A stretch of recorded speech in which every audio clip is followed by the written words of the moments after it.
So, Chuck, for someone who is listening to this and maybe they're wrestling with a call to ministry, or maybe they've been in ministry for a long time, what encouragement can we offer them from this particularly, from these qualifications? These two specifically? Well, no, I mean, just the qualifications in general, when you approach them. Sure. And I think that pastors, I mean, so in my job, right, editing audio and video things, I constantly want to go back and say, what does a good editor look like? What does good film look like? And so I constantly want to go back. And I think that even for an elder, it's so helpful to go back to these things and remind yourself, these are the things that God has called me to do and be. Sure. So the person who is wrestling with a call to ministry, has God called me? I think so, maybe. I would think that one of the first steps would be to come to passages like these and 1 Peter, and just wrestle through them. God, am I this? Are you making me to be this? Do I fit these qualifications? Are there areas that need vast improvement right now? And you might also, if you're married, talk to your wife or talk to your present pastor and ask them to help you walk through these things. Do you see these things as evidences in my life, as qualities that are existing, or which ones do you see that need improvement?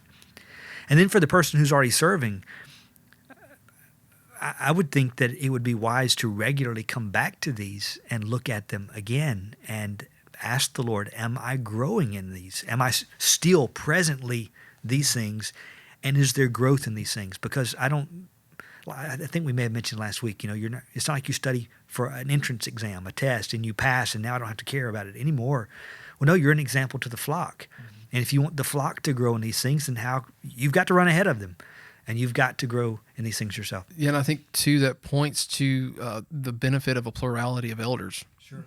Because if you're with a plurality of elders, then you're going to have men around you who are, go and ask them, hey, do you see me presently pursuing these things?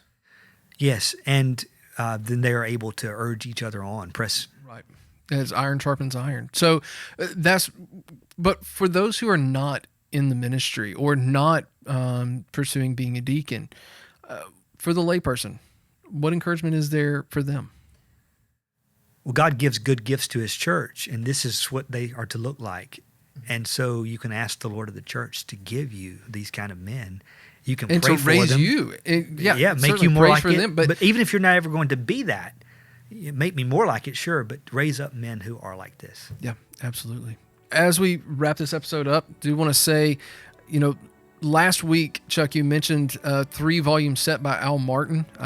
We made sure that there was a link to that in the description. That'll be in the link again in the description.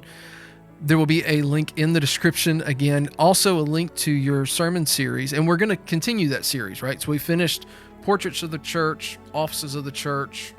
There's a few more weeks, yes. Okay, a few more weeks coming up. So all of those, minus the one where the audio messed up, will be in the link below, whether you're listening or watching to this. Next week, John and Chuck will be back, going back through Salvation Full Color.